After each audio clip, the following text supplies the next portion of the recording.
Hello, I am Chylli from Chylli, also known as Try, and we are back for more depersonalization.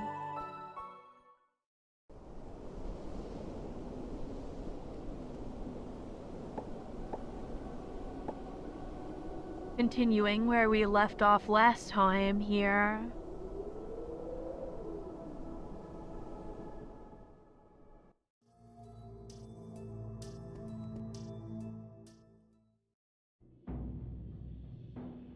Although you are expecting it, it was only when you lifted a corner of the white sheet that the smell of blood and the acidic rot spread violently.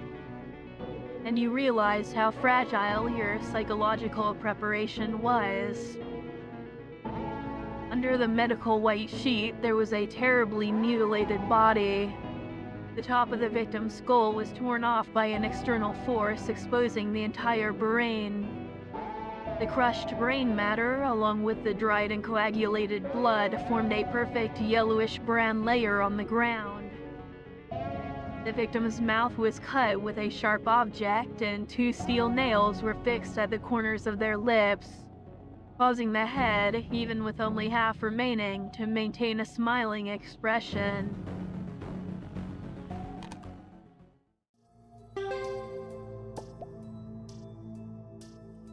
The smell of blood and acidic rot rose through your nostrils, provoking the same nausea again. What rotten luck. Why do even dreams have such a strong sense of reality? Not even in a dream do they give me a break.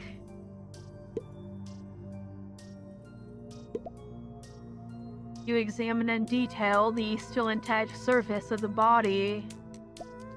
The skin texture is very rough. Isn't this goosebumps? The victim seemed to have a skin disease. The back was full of scratch and cut scars with blood clots of various sizes. A whole piece of skin is completely cut off. Was it abuse or caused by a skin disease? Body must have died less than half an hour ago, which matches Trace's information. It seems the impact of the vehicle was the fatal cause, no doubt. Under these conditions, there shouldn't be other clues. Obviously, it was an accident. What stands out the most are the nails in the victim's face and the corners of the mouth cut by a sharp object. Overall, it's completely different from the body in the hospital. But why the same type of smile? And these nails in the corner of the mouth. The puncture mark is very deep, and the skin around the nails has obvious laceration wounds.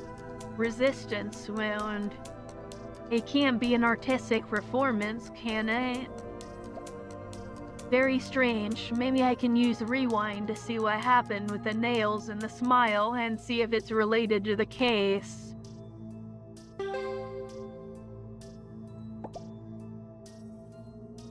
As you're about to cover the body with the white sheet, a faint blue glow flickered in the corner of your eye.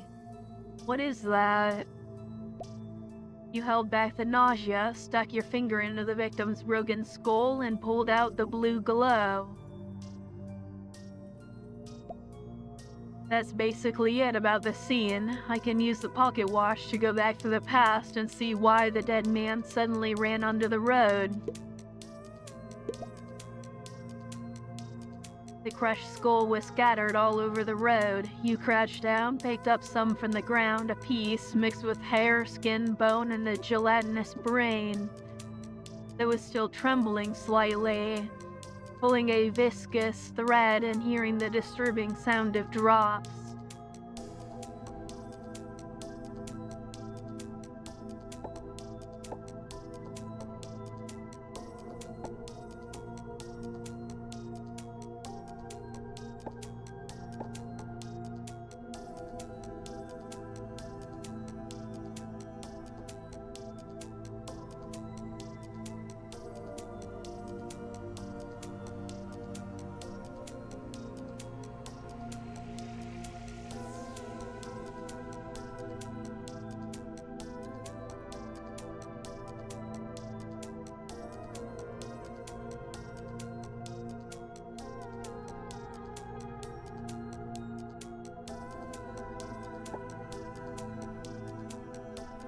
Don't think I have anything for restoring sanity, so we're just going to have to deal with that hit there.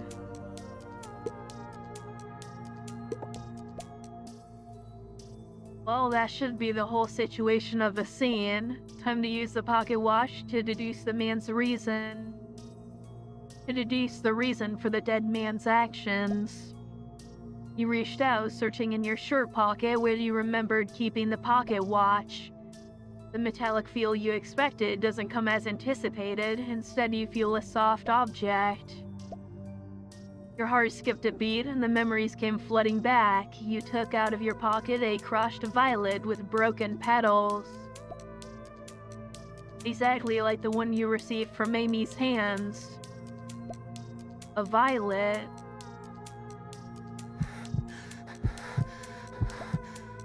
Detective, take a deep breath.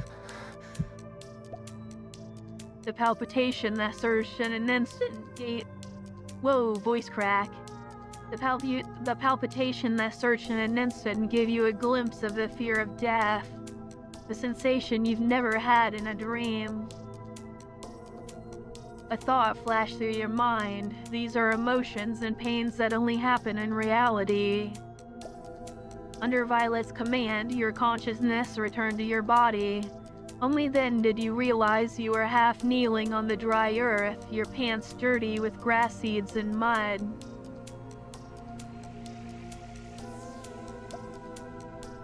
Why? The Violet here. Detective, I've always been here. Violet helped you up from the ground. Only after a good while did you feel the blood return to your legs. No, I'm not talking to you, Doctor. Why in my pocket is there a violet? Detective, it's the violet season. Even in places that are not formal cultivation sites, clusters of wild violets are not rare. From a professional point of view, the high saturation color of the violet has a unique attraction for various living beings. Maybe you simply picked one before getting in the car. You touched the bottom of your clothing. The pocket watch is still there. I picked up a violet. How do I have no memory of it? Can things from reality come interact into my dream? I'm intact, sorry. Doctor, am I in a dream right now? Why that question all of a sudden? Violet seemed to understand something and reacted quickly, saying, Your reaction with Triss earlier, was it because you suspected this is a dream? Because Triss doesn't remember your names. Though they're reluctant, you nodded. Detective, first, you are in reality right now, not in some dream. Second, I think the psychological analysis done this afternoon might be quite different now. I suggest you come to the clinic tomorrow. You need a more in-depth psychiatric analysis and evaluation.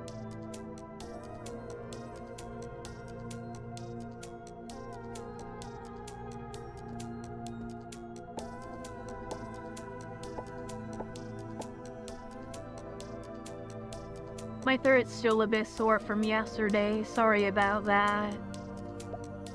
Delegate, do you think the serial killer and the victim this time are the same person? Why do you think so? Just a random question. Unlikely, based on the criminal profile from the previous cases and your deduction. The criminal tends to be someone who plans everything, has a clear objective, and doesn't act recklessly.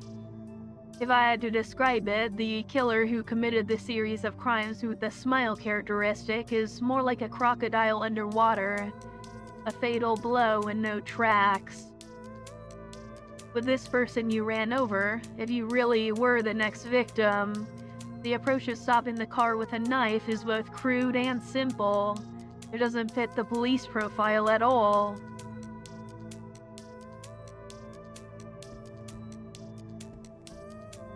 Doesn't seem like there's anything else I can do here, so... The clock turns and the timelines intertwine.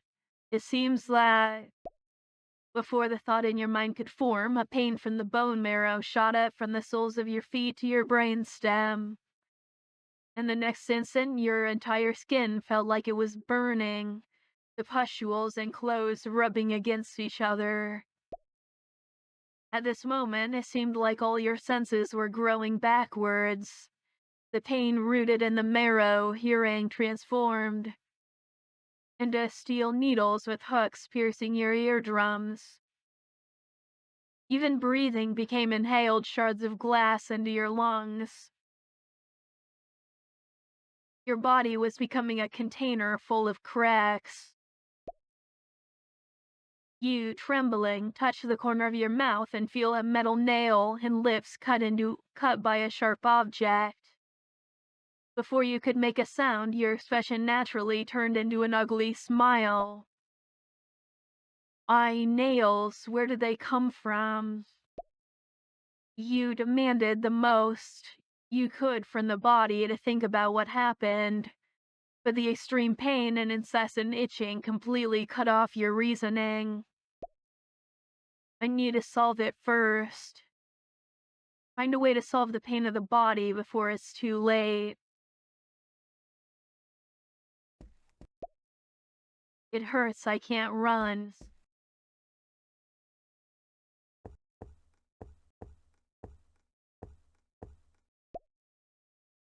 You lean against the fence, trying to use the coldness of the metal to relieve the pain. It hurts so much.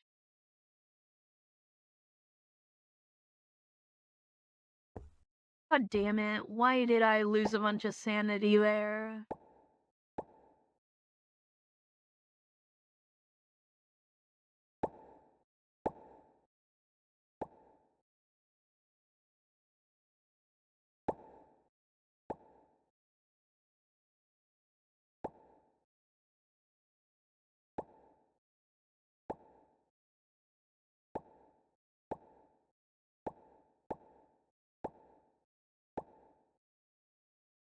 I forgot to use my serum of tranquility, that is my bad.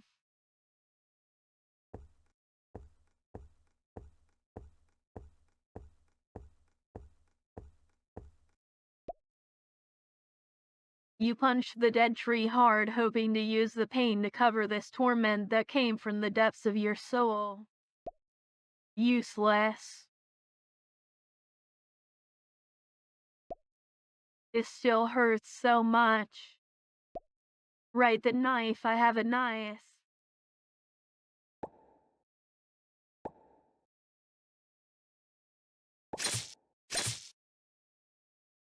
You cut the pus-filled skin mixed with bright red blood, but the pain that penetrated deep into your bones still tormented you. It's not enough.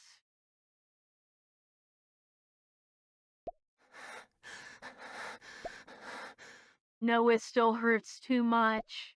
Light, there's light over there. The clock turns back and the hands return to their place.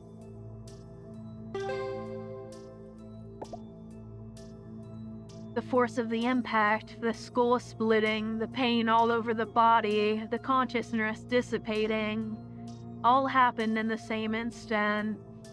This glimpse into the past almost killed you. Even having returned to reality, the torture of those minutes seemed to still whisper at your back. Detective, are you okay? A delicate hand landed on your shoulder, patting your back lightly. The feeling of disorientation upon returning from the flow of time slowly subsided. Detective, do you feel better? I'm fine, but if I had known it would be so torturous, I wouldn't have used the pocket watch for anything in the world. So, Detective, what did you see? You rubbed your temples and told Triss everything you saw. The victim suffered from a severe skin disease and loss of bodily function. This pain drove him to lose his reason, and it was by chance that I passed by in my car at that moment. In a state of unconsciousness, he saw the headlights of my car and threw himself against them like a moth to a flame. Maybe for him it was a release. And the smile and nails on his face. I don't know. I really don't have the willpower to remember.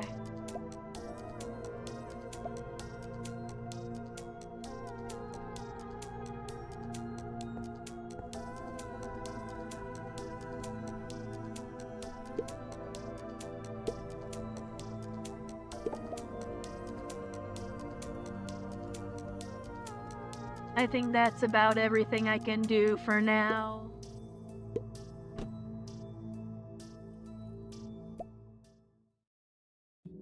You finally returned to your home. This small room wasn't large, but it gave you a sufficient sense of security. It was Tress who used this position to guarantee my release. I was very neurotic when I woke up. Did I hurt him? Better talk to him tomorrow.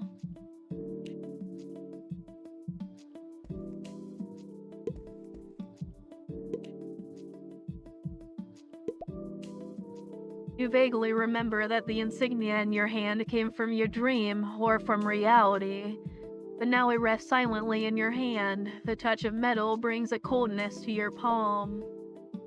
You took a photo of the insignia and sent an email to Muhammad with a question about the insignia attached. For now, that's it.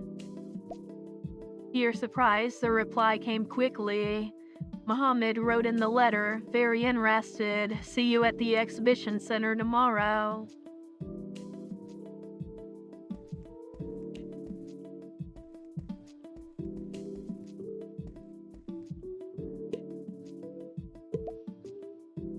As you were about to lie down to sleep, a knock on the door sounded. Strange at this hour, who could it be?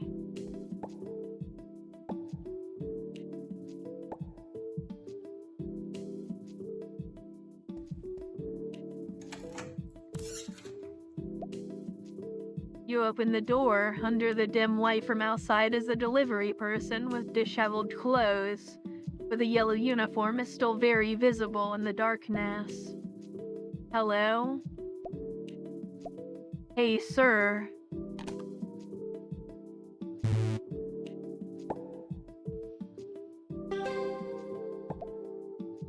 You seem to hear something soft and sticky sliding outside. A more precise description would be like an octopus tentacle moving on the floor. But when you tried to find the source of the sound more carefully, the sound disappeared. Sorry, your food. Food? Are you mistaken? I didn't order any delivery. No, wait. The delivery person fumbled in his bag for a long time and finally took out a bottle of soda. The delivery person lowered his cap and ran toward one end of the street. How strange. When did I order food?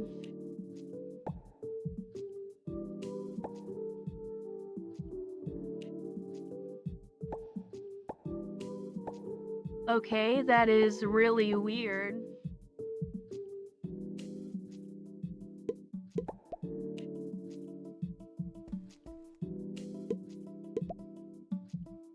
You lie down on the bed. This damn day finally decided to give you a break. Third act, Violet Dreams.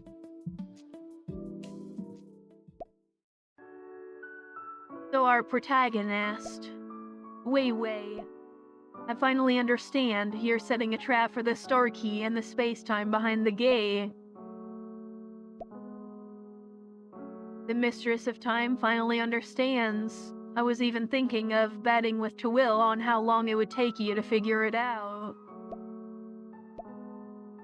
The Forgamon turned to look at Twill, but saw Twill in silence, just closing the book and placing it on the table. Twill.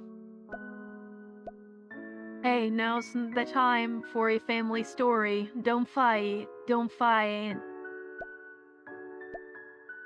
Although I don't like that kid, you're not the one who's going to deceive him, Nyarlathotep.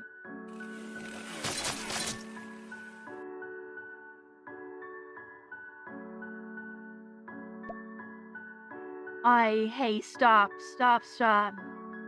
Calm down. Mistress of Time, don't you want to hear the reason I'm telling this story? I don't care what you have to say. Forgamon, wait. Forgamon looked at Twill with surprise. Twill. Hey, lower the chains and listen to me first. We can have a good talk. This time it's the truth. Speak up. If you don't satisfy me, you can expect to be burned before you can even set foot in the space of the gods again. But it can't be summarized. I can only pose a question first. If we open this star key, what will we find? What will we find? If you continue with your riddles, you can expect to be burned from the beginning to the end of time. Okay, it's half divinity, half humanity. In technical terms, the true self is the star key. The id is a boy named Anand. So you want Anand to fall into doubt in your story in order to remove his human part. And then regain the authority of the star key. Nyarlathotep just smiled. She didn't answer directly, but asked a counter question. And what if this story of mine is something Anand has already experienced? I'm just making Anand remember. Have you prepared your last words? How badly do you want to be burned?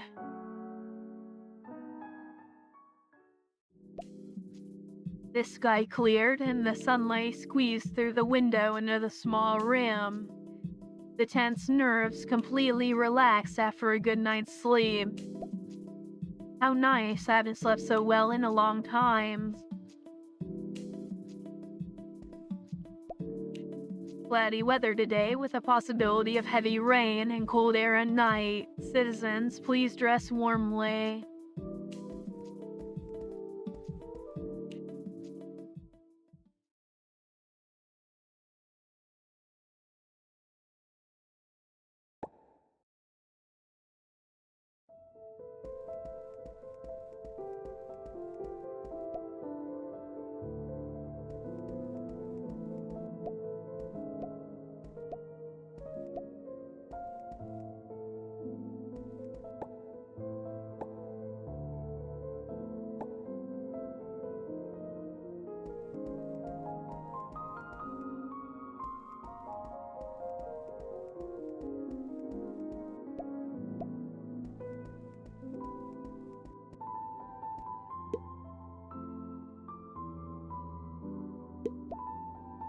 Welcome, my friend. What kind of business will we do today?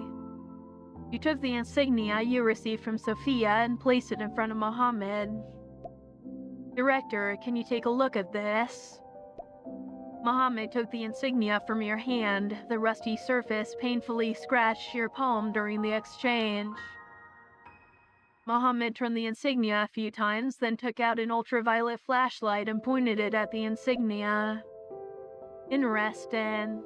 Detective, what do you have in mind? Want to sell it? In the name of our friendship, I can offer 9,600 gold. This is the highest price I have in mind.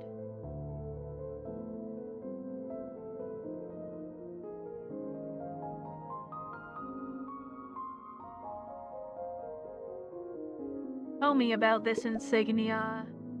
Sorry, I still have a use for the insignia. I just came to ask about its origin. Mohammed sighed and returned the insignia to you. What a pity, but out of consideration for the detective, I can explain it to you for free. The origin of the insignia, well, it's from a cult hidden deep in the sea. Some call them the cult of the deep ones, others the filthy descendants of Dagon's private parts. and the fishermen on the coast call them fish thieves or rotten fish and things like that.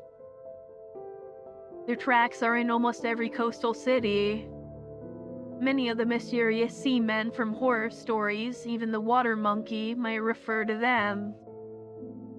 Anyway, everyone calls them something different, but they all point to this cult, and this insignia is their internal identification. So if I carry this insignia, I'm already part of the cult. No, generally possessing the insignia is just an optional step. They require you to swear allegiance. They will collect your blood as identification, and only then will they allow you to join the cult. How complicated. You handed the second vial with the worm to Muhammad. So any results from the worm I gave you before? Muhammad took an old book from the shelf, dusted it off a bit, and pointed to a page.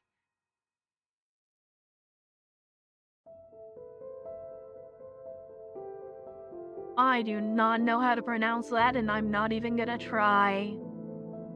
That's what this ancient book calls this type of worm, entirely indigo, segmented, hardly rots. It looks a lot like the sample you gave me. You leaned in to look at the book. It was all in Latin, and there were a few words you understood. Okay, you can continue. Suffering from a lack of culture. Muhammad smiled and continued to translate the book's contents for you. The worm's main form of survival is parasitism, entering the human body mainly through the ear canal and feasting on the host's nutrients. If it leaves the human environment without special protection, the worm dies quickly. Is that all? It seems information about the worm is really rare. If you can find others, maybe you'll discover something new. As for this book, consider it a reward for finding the worm. I'm quite interested in it.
Alrighty, and that's about everything I think we can do in here for now.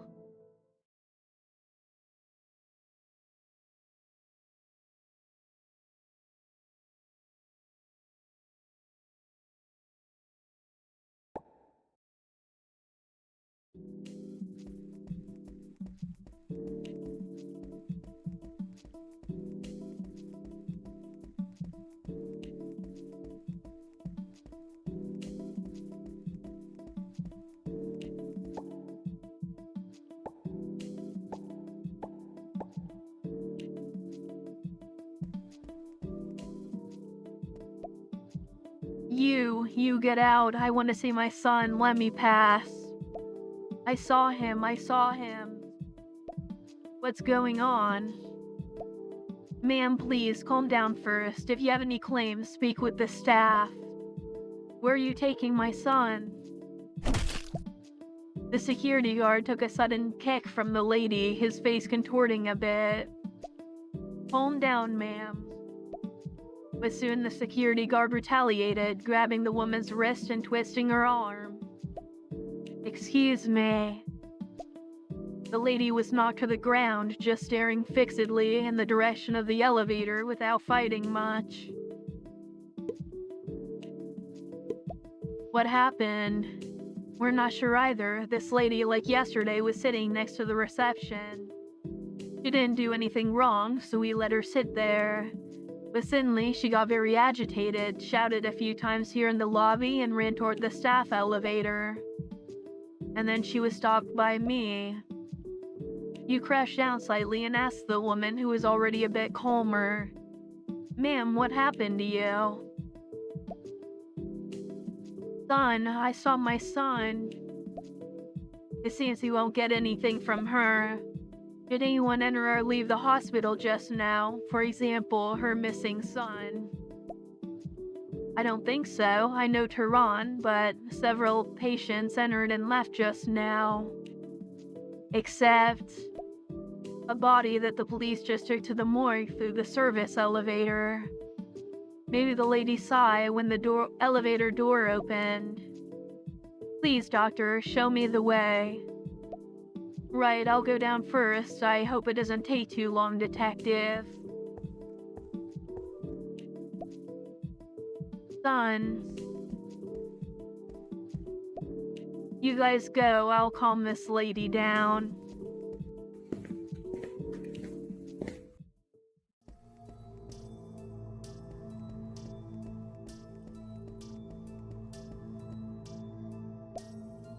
Did you find it?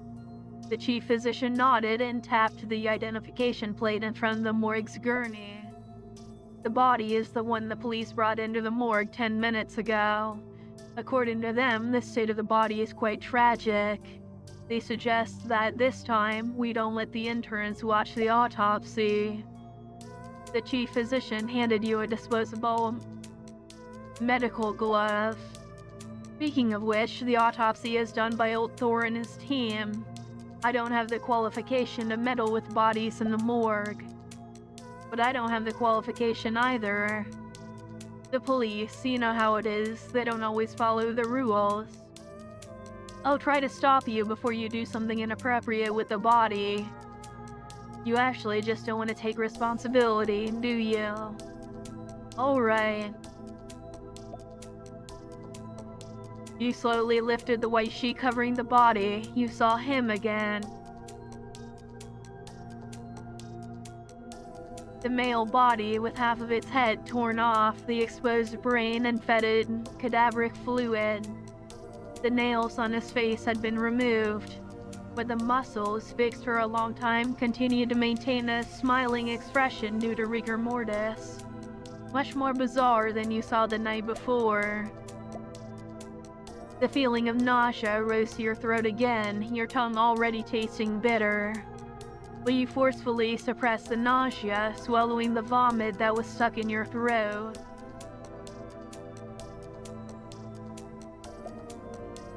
You lifted the white sheet a little more. Although half of the head was torn off, it looks a bit like Tehran. Ichthyosis and skinthus. Tehran really had those two diseases, especially here on the neck. Detective, are you okay? I'm fine. Is it possible to confirm the identity of the deceased? The chief physician lightly lifted the deceased's half head and was silent for a moment. From my subjective assessment, it's Tehran. The cyst on his neck was especially obvious. It's just that he looks much thinner. May I? You may, I will. Remember to cover with the sheet afterward. I still have things to do. If Triss asks, remember to take responsibility. It seems the lady has dealt with the police quite a bit. She shrugged non-committedly.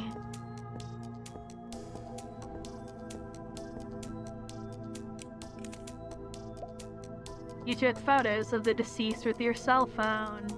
The sound of clicks and the flash echoed incessantly in the silent morgue.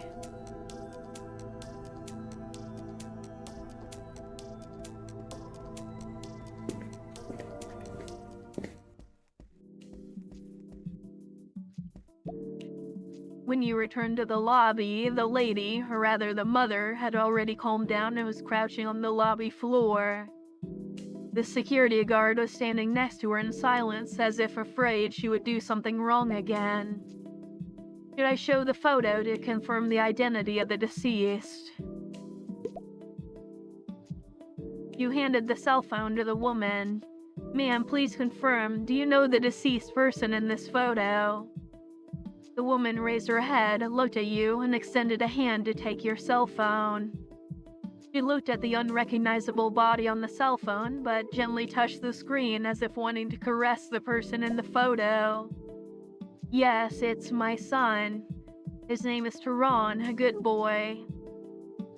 Today marks 197 days since he came to the hospital for a consultation. If I had accompanied him back then, it would have been better. The woman stood up and gave you a slight bow. Then she returned the cell phone and left through the hospital door.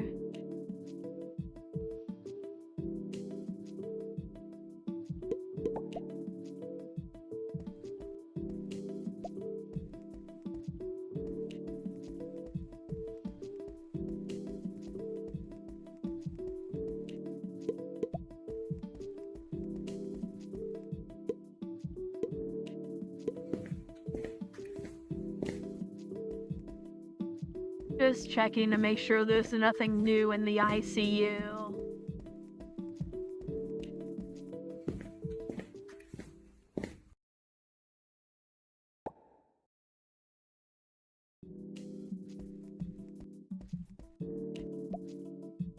Sorry, where did Delegate Trisk go?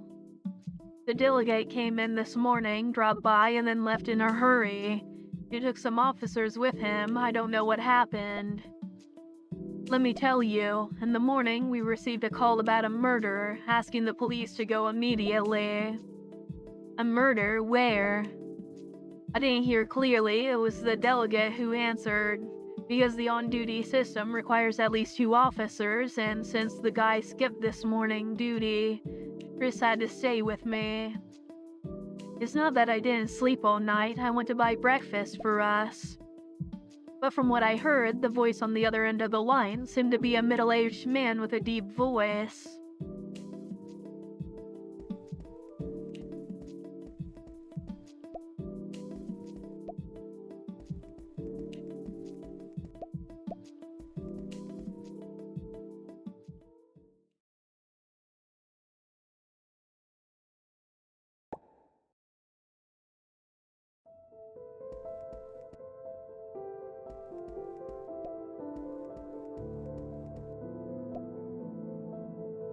On the bookshelf, there are many medical journals and conference summaries. Yeah, the same as before.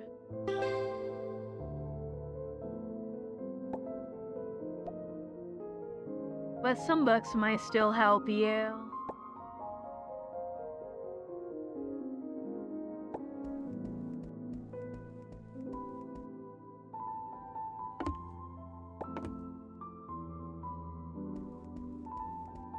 Doesn't seem like there's anything we can do up there.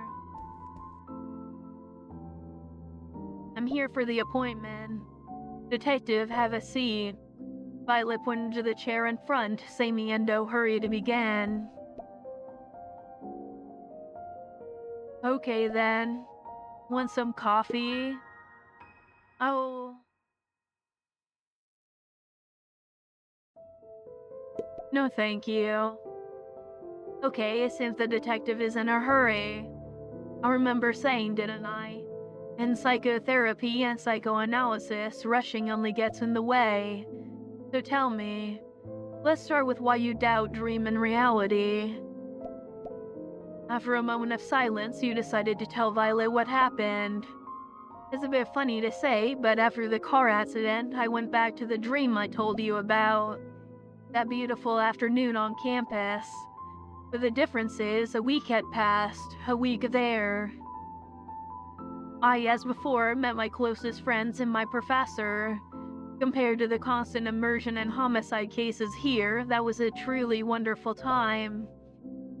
Beautiful things always make us long for them, detective, but one cannot live forever in a dream. There I have a professor. I call him Professor Carl. He teaches knowledge related to psychology. Carl Jung. No, Carl Gustav. Violet nodded, indicating for you to continue. You told me a theory. A man named Zhuang Shi couldn't distinguish between whether he dreamed he was a butterfly or if the butterfly dreamed it was him.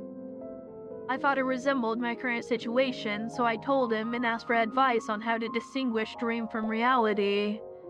He said the key is in the name.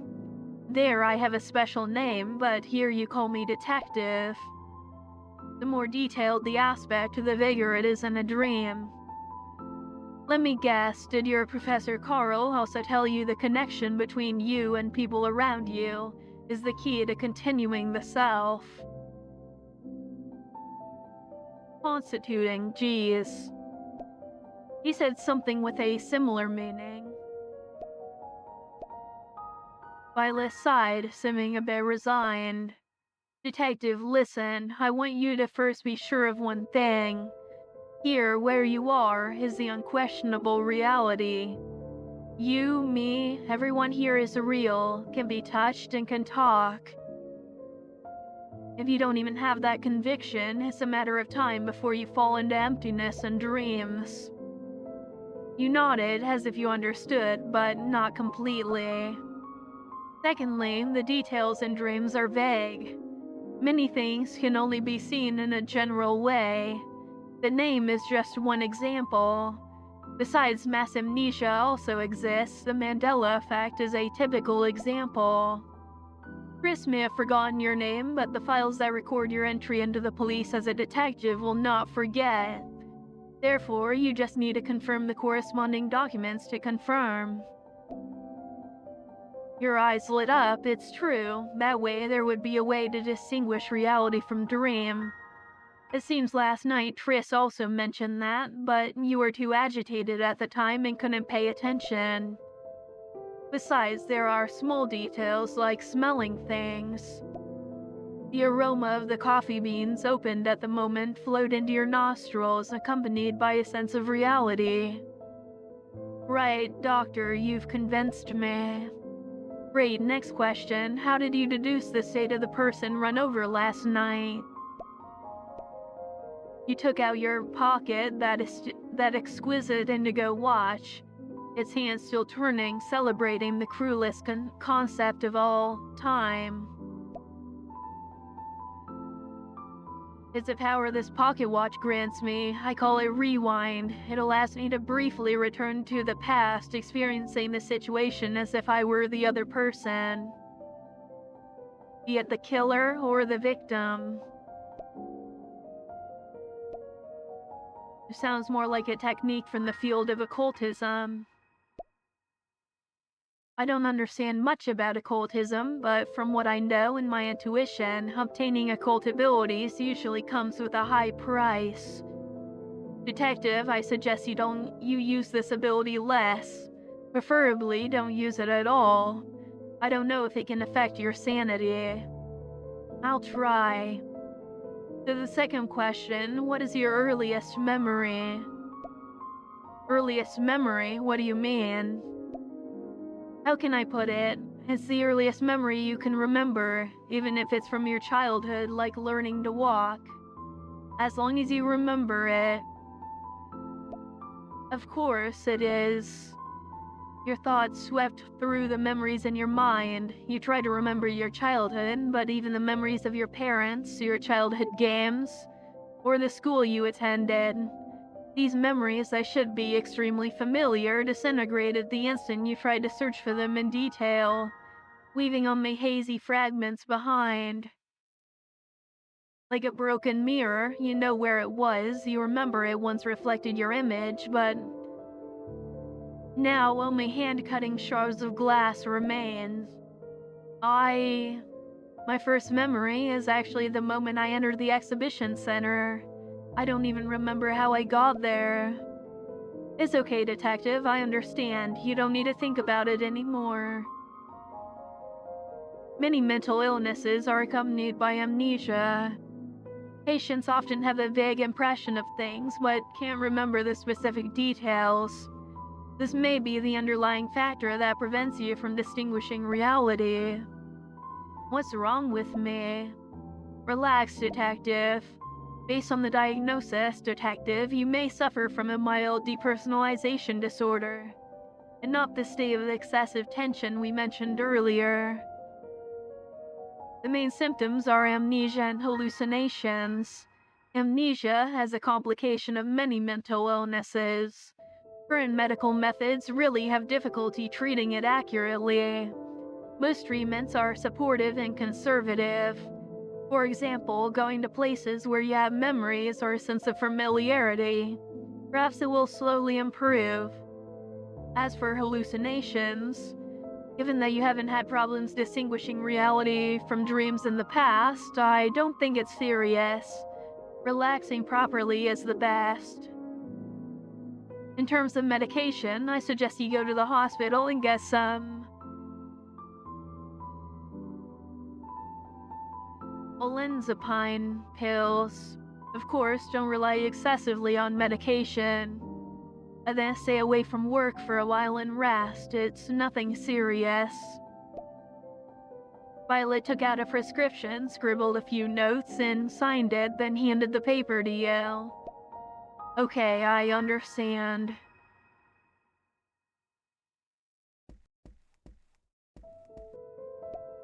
What is it, Detective? Do you need more help? As you are about to leave the clinic, your phone rang. Hello? Detective, it's me, Triss. Delegate, I'm listening. What is it? There's been a murder in the cemetery. According to the caller, he found a buried body. Isn't it normal to have a body buried in the cemetery? Yes, but the buried dead is a person registered as missing. Anyway, the situation is complicated. Come here. Okay, I'm on my way.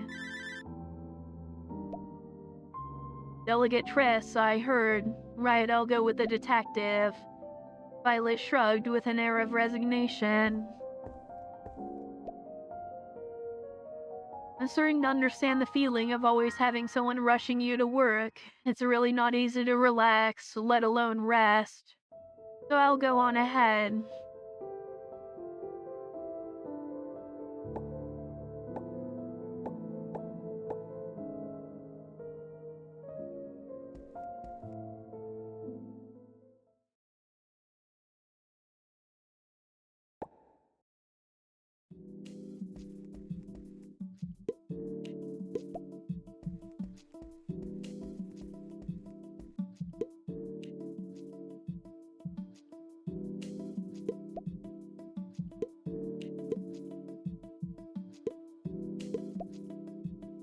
Care to tell me about the hospital's psychiatry department? The hospital psychiatry department? Is that also related to the case?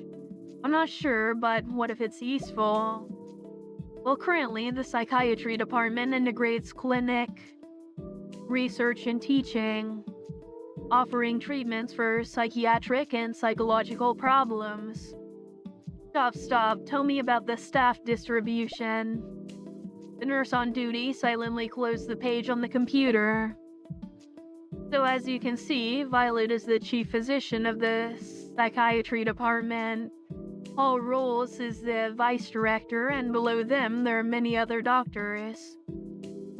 Director Violet now also provides psychological counseling for the police and basically no longer handles hospital affairs. So the things of the psychiatry department are managed by the vice director. Dr. Violet seems very young. How did she... The nurse on duty pointed to the commendation board on the side. Who told her to have so many results? The person is really competent. Even Dr. Thor had to ride her coattails to stay in surgery. Sorry, I said too much. Pretend you didn't hear what I said, okay? No problem. You handed Violet's prescription at the front counter. Hello, I've come to pick up some medicine.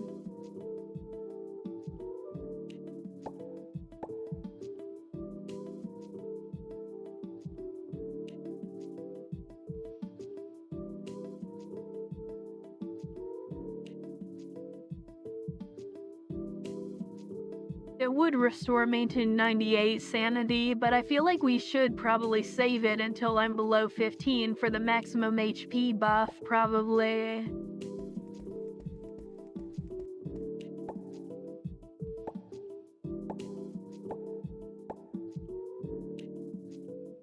Anyway, before we get to the next crime scene, that is where I'm going to leave it off for today's video. If you made it this far, thank you for watching, and I will see you next time when we continue with more depersonalization. Until then, bye!